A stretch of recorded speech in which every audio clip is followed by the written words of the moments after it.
एक बार एक शिष्य से किसी ने प्रश्न किया, जब तुम्हारे गुरु तुम्हारे समीप नहीं होते, इतनी दूरी है कि गुरु के चरणों तक नहीं पहुंच सकते, तो उस समय तुम्हें कैसे पता चलता है कि गुरु का आशीर्वाद अब भी तुम्हारे पास है, तुम्हारे गुरु तुम्हें आशीष दे रहे हैं? शिष्य ने पूरे विश्वास के साथ कहा, जब जब मुझे अपने गुरु के दरबार जाने का अवसर मिलता है, मैं अपने गुरु के दरबार पहुंचता हूं, जब जब मैं उनकी महिमा को सुनता हूं, मुझे समझ में आ जाता है मेरे गुरु का हाथ मेरे मस्तक पर है, मुझे आशीष प्राप्त हो रहा है। ये हर शिष्य के जीवन में घटता है। गुरु की कृपा इस रूप में प्राप्त होती है, आशीष इस रूप में प्राप्त होता है। गुरु महाराज जी वो ज्ञान सूर्य हैं जो हमारे मन के भीतर विकारों का अंधकार है उसे हर बार समाप्त कर देते हैं, बार बार समाप्त करते हैं, हमें इस भक्ति पथ पर बढ़ाते हैं। ऐसे ही गुरुदेव के श्री चरणों में कोटि कोटि नमन अर्पित करते हुए कि महाराज जी आप हमें कभी अपने श्री चरणों से दूर मत कीजिएगा। हमारा मन इस संसार में चाहे कितना भी भटकना चाहे, पर महाराज जी आप अपने प्रेम से, अपनी कृपा से हमें अपने श्री चरणों से जोड़े रखिएगा। इसी भावना के साथ माँ जी की श्री चरणों में जय घोष अर्पित करते हैं। बोलिए परम पूजनीय गुरुदेव सर श्री आशुतोष महाराज जी की जय, श्री कृष्ण बलदेव की जय, गुरुदेव सर श्री आशुतोष महाराज जी की जय, सत्य सनातन धर्म की जय। संतों ने कहा, ईश्वर की कृपा, प्रेम, करुणा जब साकार होती है तब तब इस धरा पर सतगुरु का अवतरण होता है, सतगुरु प्रकट होते हैं। सतगुरु प्रेम से भरे हुए वो बादल होते हैं जो अपनी करुणा को, अपनी कृपा को बरसाने के लिए विवश होते हैं। एक गुरु अपने शिष्य से कितना प्रेम करते हैं मापा नहीं जा सकता। एक बार गर्मियों में ठाकुर रामकृष्ण परमहंस जी की इच्छा हुई बर्फ खाने की। दोपहर का समय है, शशि भागा, दुकान से बर्फ को खरीदा, अच्छे से अखबार में लपेटा और तेजी से आश्रम की ओर भागने लगा। क्यों?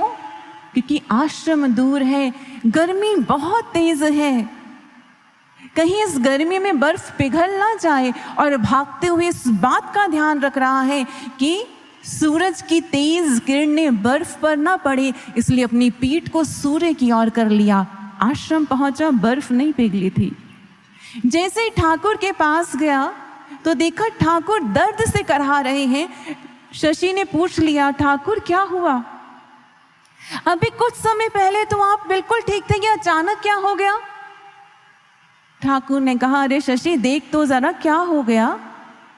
शशि बढ़ा और जैसे ही ठाकुर की पीठ को देखा तो उस पे फफोले हो रखे थे और शशि फूट फूट कर रो पड़ा, क्योंकि उसे समझ आ गया था कि वो इस तन जलाती धूप में भी उसे कुछ नहीं हुआ था, क्योंकि उसके गुरु ने सारी तपिश अपने ऊपर स्वयं ले ली थी। ये होता है गुरु का प्रेम। इस संसार में गुरु जैसा प्रेम कोई नहीं कर सकता। गुरु इतना स्नेह अपने शिष्य से करते हैं कि जन्म जन्मांतर तक उसका रक्षण करते हैं। उसके ऊपर आने वाले हर कर्म संस्कार को, विपदाओं की अग्नि को स्वयं के ऊपर ले लेते हैं, शिष्य को बिना बताए। एक बार एक शिष्य ने महाराज जी से कहा, महाराज जी आप कितनी कृपाएं हम पर करते हो। महाराज जी मैं हमेशा आपकी कृपाओं को गिनता रहता हूं, आपने कब कब मुझ पर कृपा की है। महाराज जी ने गंभीर स्वर में कहा, गुरु की कृपाओं को गिन कैसे सकते हो? जितने तुमने श्वास ही नहीं ली उससे ज्यादा गुरु तुम्हें बिना बताए बिना जताए तुम पर कृपाएं कर चुके हैं, गुरु की कृपा को कैसे गिन पाओगे? तभी तो शिष्य कहता है, रहमतों को उनकी कैसे गा पाएंगे, गुरु कृपा का मोल कैसे चुका पाएंगे। गुरु ने अपना अथाह स्नेह लुटाया है, हम पतितों को अपने पावन चरणों से लगाया है। सतगुरु है, जिस समय शिष्य को अपनी शरण में लेते हैं उस समय बिना कहीं एक वचन दे देते हैं, जन्मों जन्म तक रक्षण करने का, अपनी करुणा से उसके विकारों को दूर करने का, अपने विशुद्ध प्रेम से इस भक्ति पथ पर बढ़ाने का ये वचन गुरु देते हैं। एक बार गुरु भाई ने कहा, महाराज जी आप अंतर्यामी हैं, पारदर्शी दृष्टि है आपकी महाराज जी। हम कितना भी बाहर से बन सवर कर आपके सामने बैठ जाएं, पर आपको तो एक दृष्टि में पता चल जाता है ना कि हमारे भीतर कितने विकार, कितने दुर्गुण हैं। वो भाई एक क्षण के लिए मौन हुआ और धीरे से बोला, महाराज जी आपको हमसे घृणा नहीं होती, आपके मन में ये इच्छा नहीं होती इस दुर्गुणी को, इस अवगुणी को छोड़ दो? उस समय महाराज जी ने स्नेह से भरकर कहा, नहीं, कभी नहीं हो सकता। हम आपके सबके दोषों को जानते हैं, पर उसके बाद भी हमारे मन में कभी ये विचार नहीं होता कि आपको अपने शरण से, अपने चरणों से दूर कर दें। जैसे एक माँ अब गंदगी में सने हुए अपने बालक को देखती है तो उसे घिन नहीं आती, उसके मन में सिर्फ एक भाव रहता है, कैसे इसे नला धुला के स्वच्छ कर दूं। यही भाव हमारा रहता है। हम तुम्हें दूर नहीं करना चाहते, हमें तुमसे घृणा नहीं होती। ये है गुरु का प्रेम। चरणदास जी ने कहा, माता सो हरि 100 गुणा, तिनसे 100 गुरुदेव, प्यार करे अवगुण हरे, चरण दास सुखदेव। पाप के गर्त में भी अगर कितना भी जीव गिर जाए, गुरु नहीं छोड़ते, उसे बाहर निकालते हैं और उसे शुद्ध कर देते हैं। ये भक्ति का मार्ग जिस पर हमने कदम रख दिया है, आज जो कदम बढ़ाए हैं, पीछे मुड़कर अगर अपनी भक्ति की यात्रा को देखें तो स्पष्ट दिखता है, जो पुरुषार्थ, जो साधना, जो सेवा हमें करनी चाहिए थी वो हम नहीं कर पाए हैं। जैसा हमें बनना चाहिए था वैसा हम नहीं बन पाए हैं। पर उसके बाद भी, इस समाधि काल में भी, जब महाराज जी प्रकट नहीं है, समक्ष नहीं है, फिर भी अगर हम यहाँ बैठे हैं ना, तो उसका एक ही कारण है कि गुरु ने अपनी स्नेह की डोर से हमें बांधा है। वो डोर आज तक उन्होंने तोड़ी नहीं है। वो प्रेम ही तो है। ज्ञान को कहाँ समझ पाए, ज्ञान की महत्ता कहाँ समझ पाए? आप किसी से भी पूछ लीजिए, गुरु भक्त से, गुरु का प्रेम, गुरु की श्री वचन, गुरु की लीलाएं, गुरु की प्रसन्नता आप कैसे हैं उनका ये पूछ लेना, आपको देख लेना। वो एक दृष्टि ही तो है, वो स्नेह ही तो है जिसने आज तक हमें यहाँ बांधा हुआ है। ये गुरु का प्रेम है।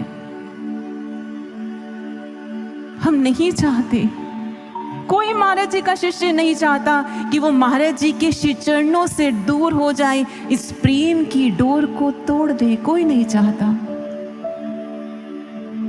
पर इस सृष्टि का नियम है,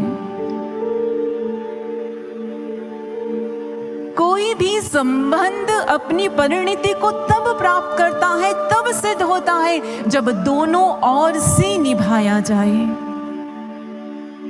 गुरु अपने प्रेम को निभा रहे हैं, कोई प्रश्न चिन्ह नहीं उन पर। जैसा गुरु ने हमसे प्रेम किया है, उतना ही प्रेम हमें भी गुरु से करना होगा।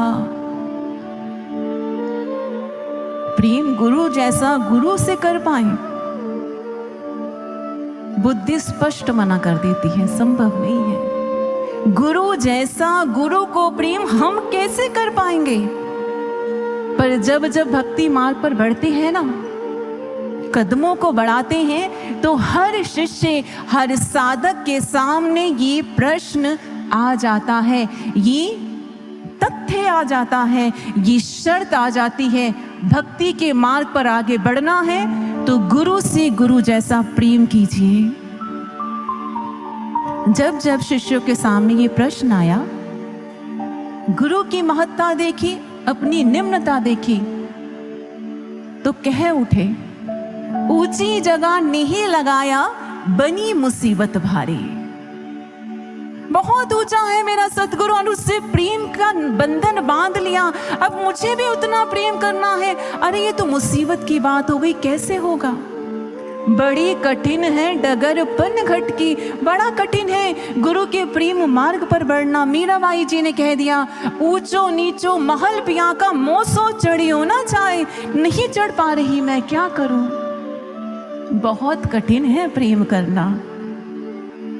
संत कबीर ने बड़ा स्पष्ट कहा, गुरु से लगन कठिन है भाई। संत सिद्ध कह रहे हैं कठिन है, सरल मार्ग नहीं है ये। और लगन कैसी होनी चाहिए? सिर्फ एक दिवस आ जाना नहीं, लगन कैसी? उन्होंने कहा, जैसे स्वाति नक्षत्र की बूंद के लिए पपीहा पीहू पीहू करके पुकार करता है, प्राण त्याग देता है पर दूसरे जल की ओर नहीं बढ़ता, ये प्रेम है। प्राण त्याग दिए। ऐसा प्रेम तुम्हें भी करना होगा। छोड़ो अपने तन की आशा।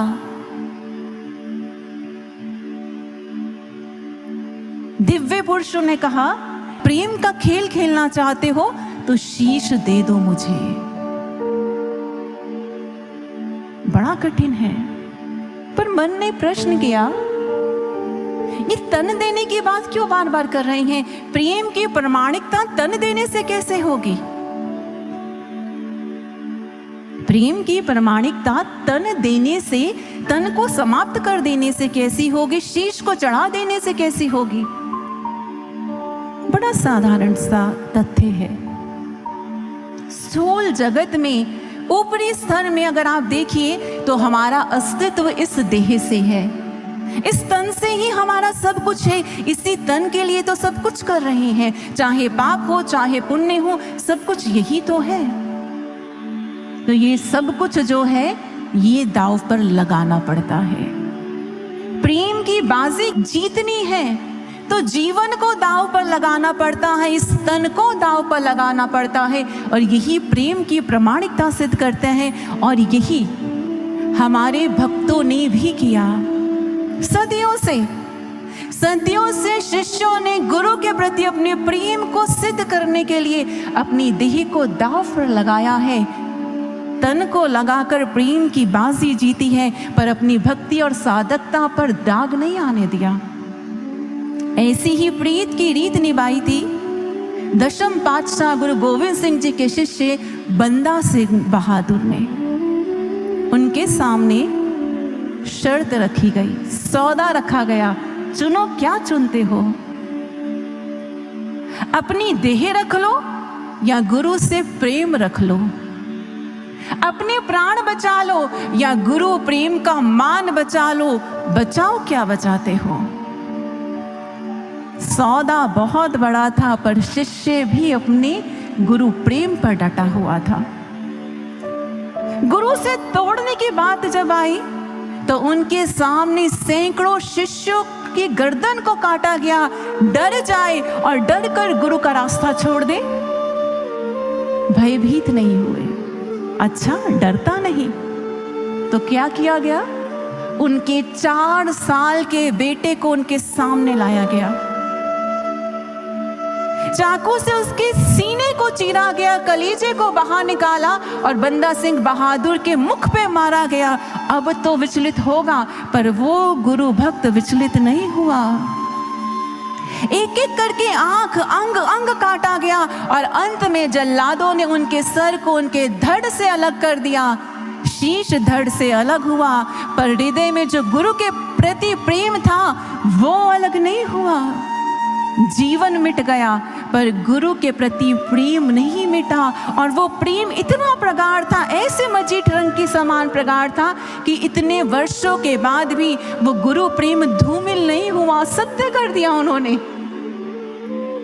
पलटू ऐसी प्रीत कर ज्यों मजीठ को रंग, टूक टूक कपड़ा उड़े रंग न छाड़े संग। ये है प्रेम, सब कुछ सर्वस्व अर्पित कर देते हैं। प्रेम ये मोल मांगता है।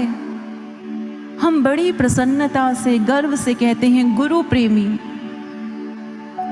ये शब्द कहने सरल, पर जीवन में उतर जाए बहुत कठिन है, बहुत कठिन। शब्दों का सत्य हो जाना बहुत कठिन है। हम सभी चाहते हैं गुरु के प्रेमी बन जाएं, पर उसके आशिक प्रेमी बनना सहज नहीं है। पलटू साहब ने कहा, शीस उतारे हाथ से सहज आस की नाही, सहज आस की नाही खाट खाने को नाही। ये ऐसा थोड़ी ना है कि आपने मीठा उठाया और खा लिया। जीते जो मर जाए करे ना तन की आशा, आशिक को दिन रात रहे सूली पर बासा। पलटू बड़े बेवकूफ आशिक होना चाहे, शीस उतारे हाथ से सहज आस की नाही। सब कुछ लुटा देना पड़ता है। ये वही दाव है जो हमें खेलना है। अब हमें भी अपने तन की आस को मिटा देना होगा। क्या दे पाएंगे? जब ये विचार मन में किया ना, तो मन ने कहा, प्रेम करने की क्या आवश्यकता है? हमें भी महाराज जी के प्रति भाव है, श्रद्धा है। महाराज जी की याद आती है, महाराज जी की वीडियो देखते हैं, महाराज जी की कृपाओं को याद करते हैं, आंखों से अश्रु बह जाते हैं। भाव है तो सही हमारे अंदर। इन्हीं भावों के साथ अगर यहाँ तक चले हैं तो आगे भी भवसागर पार हो जाएगा। ये प्रेम की कीमत बहुत बड़ी है, कैसे दे दें? भक्तों, भक्ति यात्रा है।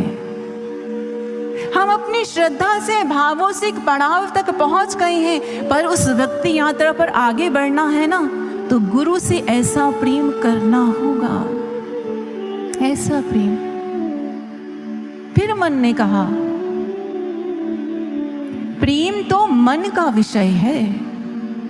आज तक तो यही सुना था, मन गुरु को लगा दो, मन गुरु के चरणों में अर्पित कर दो, मन के आगे कुछ नहीं है, मन ही तो लगाना है।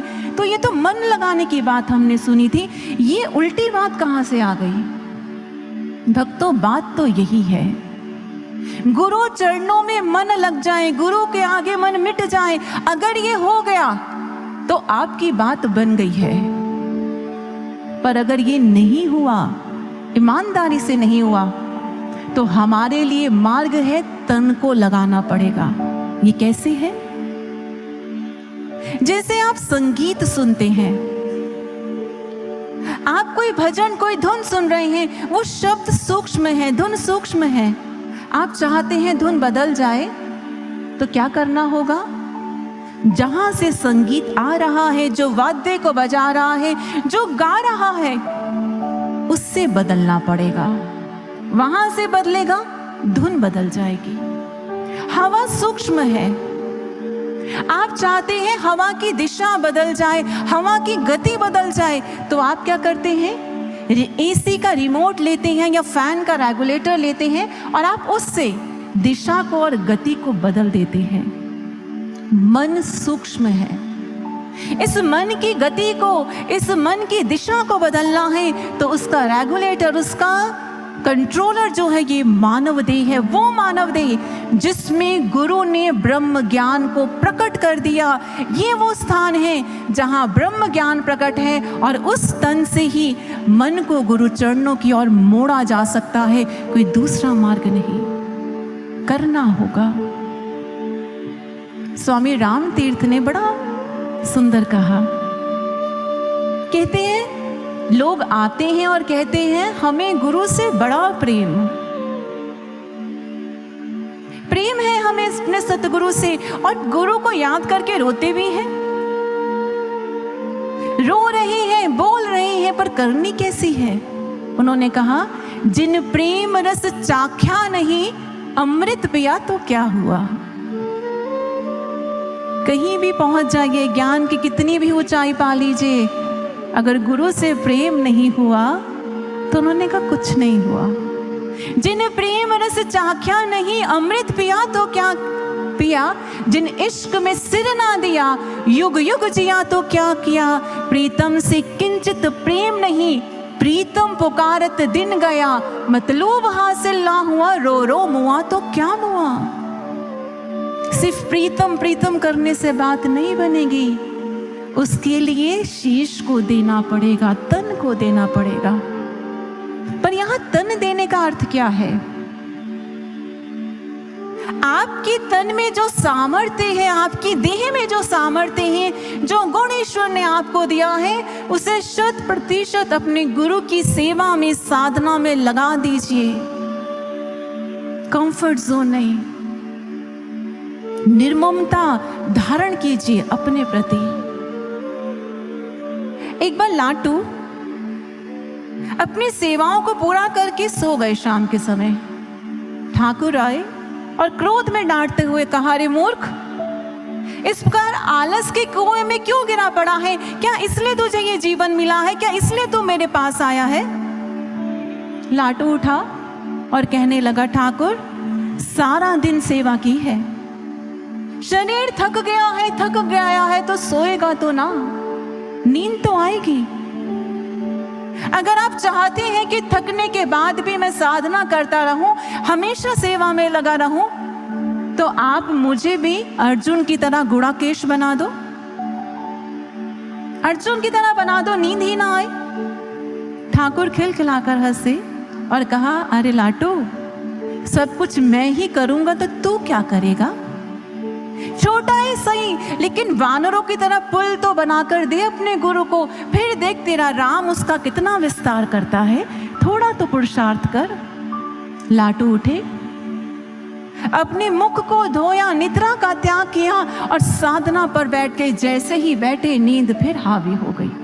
फिर उठे, फिर अपने मुख को धोया, फिर साधना पर बैठ गए, और ये क्रम पूरे 2 साल चला।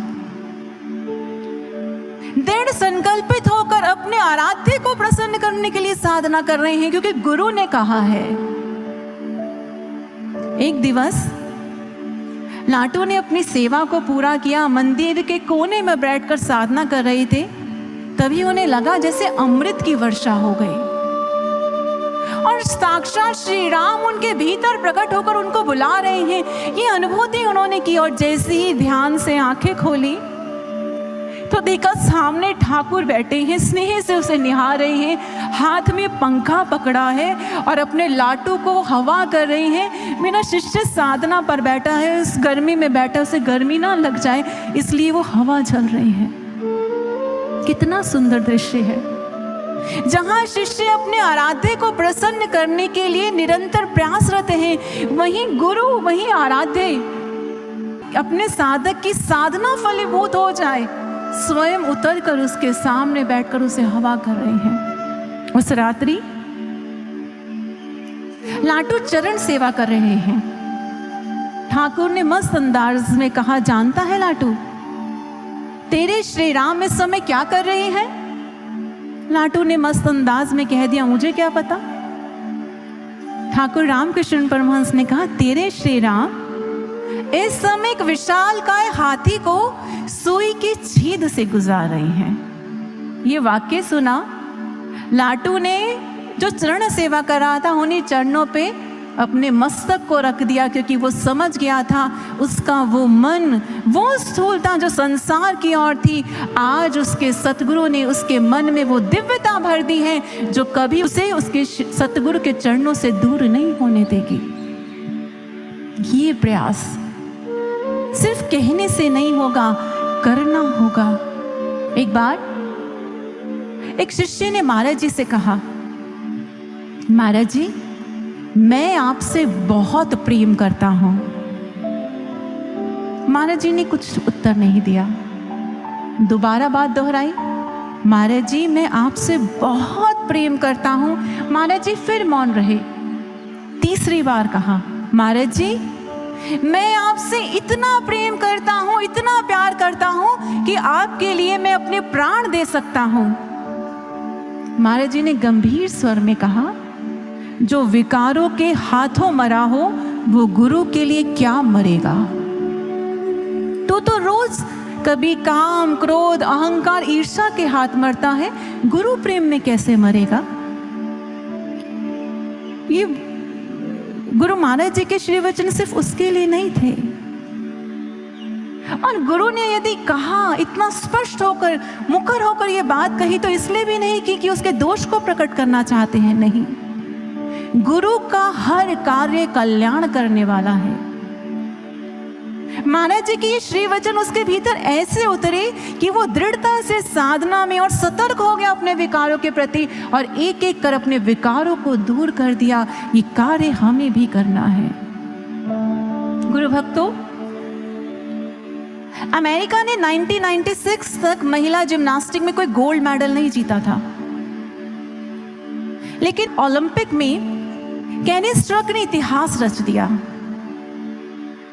जब वो अपने पहले राउंड वॉल्ट के लिए भागना, परफॉर्म करना शुरू करती है, तो लास्ट जंप में उसके लैंडिंग खराब हो जाती है, बैलेंस बिगड़ता है और वो गिर जाती है और उसके पैर के 2 लिगामेंट फट गए। अभी उसे 1 राउंड और खेलना था। वो दर्द से तड़प रही है। डॉक्टर्स ने सजेस्ट किया कि अब मत खेलना, पर जैसे उसकी बारी आई, उसके कोच ने कहा, यू कैन डू इट। ये शब्द सुने और कैरी दौड़ बड़ी परफॉर्म करने के लिए, परफॉर्म कर रही है, भूल गई कि उसका 1 पांव चोटिल है। बस उसे पता है मुझे ये राउंड खेलना है। पर ये भी विवेक है कि लास्ट लैंडिंग में पहले की तरह अगर चोटिल पैर से किया, बैलेंस बिगड़ेगा, फिर गिर जाऊंगी, फिर हार जाऊंगी। तो उसने लास्ट जंप 1 पैर से ली, परफेक्ट लैंडिंग करी और पूरा स्टेडियम तालियों से गूंज उठा, क्योंकि उसने इतिहास रच दिया था, अपने देश के लिए गोल्ड मेडल जीत लिया था। लेकिन 1 पैर पर शरीर का सारा भार पड़ा तो उसके उस पैर पर भी लिगामेंट फट गए, चोटिल हो गया। उसके बाद वो कभी नहीं खेली, लेकिन अपने जीवन की वो पारी ऐसे खेली कि इतिहास में नाम रच गई अपना। हमें भी ऐसे ही करना है, प्रयासरत रहना है। जितना सतगुरु ने दिया है, जितना कर रही हैं, उससे बढ़कर करना है। ऐसा नहीं है कि आप महाराज जी के प्रति कर्मठ नहीं है, निसंदेह हम सेवा कर रहे हैं, साधना कर रहे हैं, पर एक नियम है, if you are not moving forward you are dying. अगर आप आगे नहीं बढ़ रहे हैं तो आप पीछे छूट रहे हैं। ये अध्यात्म के मार्ग में अपने तन को तपाने का अर्थ क्या है, लगाने का अर्थ क्या है? जितना आप अब तक कर रहे हैं उससे अपने आप को बढ़ा लीजिए। ये मार्ग ये देखने का नहीं है कि मेरे साथ वाला तो बिल्कुल साधना नहीं कर रहा, तो मैं आधा घंटा कर रहा हूं तो बढ़िया है। नहीं, ये मार्ग क्या है? अगर आप बिल्कुल साधना नहीं कर रहे तो 15 मिनट साधना आरंभ कर दीजिए। अगर आप 2.5 घंटे साधना कर रहे हैं तो अपनी साधना को और बढ़ा दीजिए। अगर आप बिल्कुल सेवा नहीं कर रहे तो सेवा शुरू कीजिए, और सेवा कर रहे हैं तो सेवा को और बढ़ाते चले जाइए, ईमानदार होते चले जाइए। फिर ये तन देने वाली जो बात है ना, सिद्ध हो जाएगी। एशियन ग्रीक रेसलर हुए हैं माइलो, उनके जीवन के साथ एक कथा जुड़ी हुई है। कहते हैं माइलो अपने कंधे पर एक बैल को लेकर चला करते थे। संभव नहीं लगता, कठिन है। एक बैल जो 500 से 1000 किलो का होता है, उससे एक मनुष्य अपने कंधे पर कैसे रख सकता है? पर वो करते थे। पर ये हुआ कैसे? जब वो बैल बछड़ा था, छोटा था, जब उसका जन्म हुआ, तब से ही माइलो ने उसे अपने कंधे पर रखना शुरू किया और हर रोज वो ये प्रक्रिया करते थे। धीरे धीरे बैल बड़ा होता गया, उनका सामर्थ्य बढ़ता गया, और आज वो उस वयस्क बैल उससे अपने कंधे पर रखकर इस असंभव को संभव कर पा रहे हैं। हे साधक, तुझे भी तन लगाना है तो ये करना होगा, मन करे ना करे।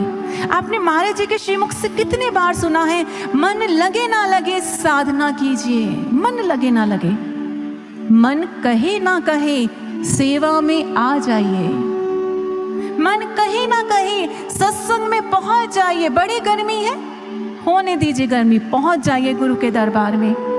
मन कहे साधना पे नहीं बैठ पा रहा, मन को एक किनारे कीजिए, तन को बिठा लीजिए। ये है गुरु को तन देना, कठिन नहीं है, सिर्फ प्रयास करना है। और जब साधक ये प्रयास करता है, इसके साथ एक और गुण है जिसे धारण करना है। ये सर हर जगह झुकाया नहीं जाता, दिल में सतगुरु के अलावा हर किसी को बसाया नहीं जाता। अनन्यता का गुण प्रेम ये मांगता है। दोहावली में तुलसी बाबा ने बड़ी सुंदर घटना लिखी। उन्होंने कहा, गंगा के तीरे एक वृक्ष पर चातक पक्षी रहता था। एक बहेली आया, शिकारी आया और बाण चला दिया चातक पर। बधियो बधिक पर्यो पुण्य चल, बाण चलाया, चातक को बीध दिया और वो चातक गंगा की जलधारा में गिर गया। साधारण धारणा है मरते हुए कुछ बूंदे गंगा के मुख में चले जाए, पर यहाँ चातक की पूरी देह गंगा में है। क्या किया उस पक्षी ने? बधियो बधिक पर्यो पुण्य जल, उल्टी उठाई चोच, तुलसी चातक प्रेम पट, मरतु लगी न खोज। उसने अपने मुख को ऊपर कर लिया। क्यों? मरूंगा, अचेत हो जाऊंगा, मुख खुल जाएगा, और मुख खुलेगा तो ये गंगा का जल मेरे भीतर चला जाएगा। अब तक तो मेरा प्रेम स्वाति नक्षत्र के बूंद से था, जीवन भर उस प्रेम को निभाया है, अब मरते हुए मेरे प्रेम पट पर खरोच ना लग जाए, इसलिए चातक ने अपने मुख को ऊपर कर दिया। हे शिष्य, हे साधक, हे गुरु प्रेमी, तुझे भी ऐसी अनन्यता हृदय में धारण करनी है। यह प्रेम का मार्ग इसीलिए तो चलते हुए कठिन हो जाता है, क्योंकि ये बार बार कहीं कहीं लग जाता है। संत कबीर ने अपनी एक रचना में कहा, पियो को मार्ग सुगम है, तेरी चाल अनेड़ा, नाच ना जाने बावरी, कहीं आंगन टेढ़ा। अगर कह रहे हो मार्ग प्रेम का बड़ा कठिन है, तो तुम्हें नाचना नहीं आया, चलना नहीं आया। जो तो नाचत नीक सी, तो घूंघट कैसा, घूंघट का पट खोल दे, मत कर अंदेसा। चंचल मन इत उत फिरे, पतिव्रत जनावे, सेवा लागे आन की, पिय कैसे पावे। पिय खोजत ब्रह्मा थके, सुर नर मुनि देवा, कहे कबीर विचार के कर सतगुरु सेवा। मन चंचल है, कभी इधर जा रहा है, कभी उधर जा रहा है, कभी किसी देव के पास जाता है, कभी किसी व्रत की तरफ जा रहा है। ये प्रेम नहीं है। पतिव्रत स्त्री कौन है? जो अपने पति के अतिरिक्त किसी और का ध्यान नहीं करती। हम कहते हैं हम शिष्य हैं, पर मन भटक रहा है, कभी कहीं तो कभी कहीं। जो तो नाचत नीक सी, घूंघट कैसा। जब गुरु दरबार की ओर बढ़ गए तो संसार से भय कैसा। ये कहते हुए भय कैसा है, गुरु सेवा में जा रहे हैं, गुरु सत्संग में जा रहे हैं, घूंघट का पट खोल। ये सारे संकोच छोड़कर गुरु के मार्ग पर बढ़ जाओ। प्रिय खोजत ब्रह्मा थके, सुर नर मुनि देवा। ऐसे नहीं मिलते प्रिय, ऐसे नहीं मिलते सतगुरु। ब्रह्मा देव सब थक गए, कहा कबीर विचार के, कर सतगुरु सेवा, सतगुरु के अतिरिक्त कहीं और नहीं। एक गुरु भाई, उन्होंने एक अनुभव देखा। उन्होंने उस अनुभव में देखा, एक स्थान पर मां काली, ठाकुर रामकृष्ण परमहंस और एक दिव्य शक्ति है। वो स्थान पर पहुंचे, मां काली ने कहा, पुत्र, तुमने एक जन्म में मेरी भक्ति की थी और उसी भक्ति के फल के कारण आज तुम्हें हमारे दर्शन हो रहे हैं। उस गुरु भाई ने प्रणाम किया, पर चेहरे पर प्रसन्नता नहीं है। चेहरे पर ऊहापोह की स्थिति है, एक चिंता है, और उस चिंता में वो उस स्थान के कोने कोने में झांक रहे हैं। देवी माँ ने कहा, पुत्र क्या ढूंढ रहे हो? उस गुरु भाई ने कहा, माँ मैं अपने महाराज जी को ढूंढ रहा हूं, मेरे गुरु मेरे महाराज जी यहाँ पर नहीं है। माँ ने कहा ठीक है जाओ। वो बाहर गए तो एक स्थान पर एक सिंहासन पर महाराज जी बैठे हुए थे। माँ जी ने सफेद चोला धारण किया हुआ था।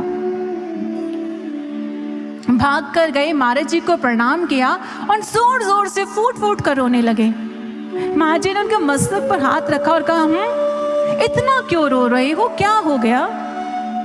उन्होंने सारी घटना बताई। महाराज जी ऐसे ऐसे मुझे इनके दर्शन हुए।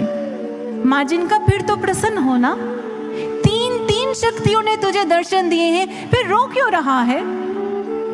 उस गुरु भाई ने कहा, महाराज जी वहां शक्तियां तो थी, वहां आप नहीं थे। वहां हर कोई था लेकिन आप नहीं थे, इसलिए मैं विचलित हो रहा था, मैं भयभीत हो रहा था। महाराज जी आप नहीं थे ना वहां पर, इसलिए मैं दुखी हो रहा था, मुझे तो आपके श्री चरण चाहिए। उस समय महाराज जी ने गंभीर स्वर में कहा, बिल्कुल, समय के सतगुरु से ही प्रेम होना चाहिए, गुरु से ही पूर्ण विश्वास आस्था प्रेम रखना चाहिए। ये अनन्यता का गुण, ये ना चूके। योगानंद परमहंस जी अपने जीवन की घटना बताते हैं। एक बार वो एक धर्म सभा में गए और उनके लिए संगीत मंडली ने बहुत सुंदर संगीत गाया। कार्यक्रम खत्म हुआ तो वो सारे उनके आसपास आकर खड़े हुए और पूछने लगे, बताइए स्वामी जी हमारी परफॉर्मेंस आपको कैसी लगी? योगानंद जी ने कहा ठीक थी। जैसे ये शब्द सुने उनका अध्यक्ष आगे आया और कहा, जानते हैं स्वामी जी कितना लंबा परिश्रम किया है हमने, फिर जाकर ये परफॉर्मेंस तैयार की है और ये हमारी आज तक की सबसे श्रेष्ठ परफॉर्मेंस थी। योगानंद जी ने सहज भाव से कहा, बंधु संगीत में कोई त्रुटि नहीं थी, पर क्षमा करना, तुम में से हर किसी का यही भाव था कि यहाँ उपस्थित लोगों को किसी तरीके से अभिभूत कर दे, उनकी वाहवाही लूट ले। अगर तुम्हारा यही पुरुषार्थ, यही प्रयास ईश्वर को केंद्र में रखकर किया होता तो तुम्हारी यही रचना आध्यात्मिक चमत्कार कर देती। पुरुषार्थ करना है, जितना कर रही हैं उससे बढ़कर करना है, पर उस पुरुषार्थ के केंद्र में गुरु भक्तों सिर्फ सतगुरु होने चाहिए, कोई और नहीं। सिर्फ सतगुरु को रिझाने के लिए सेवा कीजिए, सतगुरु को प्रसन्न करने के लिए साधना कीजिए, सतगुरु के लिए कीजिए। इस भक्ति के मार्ग में गुरु और शिष्य के अतिरिक्त किसी तीसरे का स्थान नहीं होता। और जिस समय एक शिष्य गुरु को केंद्र में रखकर गुरु से सामर्थ्य लेकर गुरु को रिझाने चलता है तो उस समय उसके जीवन में भी आध्यात्मिक चमत्कार घटता है। और वो चमत्कार क्या है? उसके घट के भीतर उसके सतगुरु का प्रेम प्रकट हो जाता है। प्रेम प्राप्त नहीं कर पाएंगे, प्रयास कर सकते हैं। आप वृक्ष लगा सकते हैं, पर उस वृक्ष पर फल लगे या ना लगे कोई नहीं जानता, और उस लगे फल में रस आए या ना आए ये कोई नहीं जानता, ये प्रभु की कृपा है। ऐसे ही हम सिर्फ पुरुषार्थ कर सकते हैं महाराज जी के प्रेम के लिए, अपने तन को लगाकर ईमानदार सेवा करके, अपने ध्यान को, अपने मन को बार बार महाराज जी के श्री चरणों में जोड़कर। और जब साधक ये करता है ना तो गुरु का प्रसाद प्रेम रूप में मिलता है। उस प्रेम को प्राप्त करें, अपने भीतर दिव्यता धारण करें। अंत में सिर्फ एक बात कहते हुए विचारों को विराम देंगे। हम में से कोई नहीं चाहता कि हम महाराज जी के चरणों से दूर हो जाए, और हृदय से ये प्रार्थना है कि महाराज जी का कोई शिष्य महाराज जी के चरणों से दूर ना हो। पर अगर आप देखें इतिहास को, जब त्रेता युग में प्रभु ने अवतार लेना था श्री राम रूप में, और प्रभु ने कहा हाँ मैं जा रहा हूं, देव प्रसन्न हुए, अपने धाम को लौटने लगे, तो ब्रह्मा जी ने कहा प्रभु जा रहे हैं, आप भी सहयोग के लिए जाइए। सारे देवों ने जन्म लिया वानरों के रूप में, भालुओं के रूप में, और प्रभु के कार्य में सहयोग दिया। द्वापर में वो शक्ति आई श्री कृष्ण के रूप में। गोप ग्वाल गोपिकाएं साधारण नहीं थे, ऋषि मुनि थे, जन्मों जन्मों की तपस्या से आज अपने कृष्ण रूपी सतगुरु की लीलाओं का दर्शन कर रहे थे, उनके सहयोगी बन रहे थे। आज वो दिव्य शक्ति फिर अवतरित हुई है और अंत तक यदि उनका सहयोग देना चाहते हैं, उनके साथ बने रहना चाहते हैं, तो हमें भी अपने भीतर की दिव्यता को जागृत करना होगा। ये अहंकार नहीं है, ये हमारे सतगुरु के वचन हैं। आप महाराज जी के DSM के या गुरु पूजा 2012 के वचनों को सुन लीजिए जो YouTube पर रिलीज है। हर बार महाराज जी ने कहा है, आप साधारण नहीं हैं। जो ब्रह्म ज्ञानी कर सकता है वो इस संसार में कोई नहीं कर सकता।